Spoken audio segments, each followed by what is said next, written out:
Join Penrose Partners and Real Items for a free digital workshop on using blockchain to relieve some of the problems of international manufacturing and global supply chains related to commerce, traceability and trust. The COVID-19 pandemic has increased these strains to distribution channels, exposing new vulnerabilities and inefficiencies.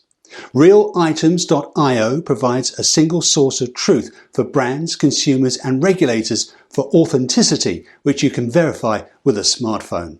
Their application suite is used for cross-border commerce, and since COVID, they have focused on verifying PPE. They have successfully onboarded the largest microfiber manufacturer in China over the course of a few hours and imported to the United States shortly after. We have established a new standard for verifiable trust between all stakeholders in the supply chain. The free digital workshop will share their findings on how they applied the blockchain technology to solve the problems of authenticating medical masks in sourcing them to the US and Canada.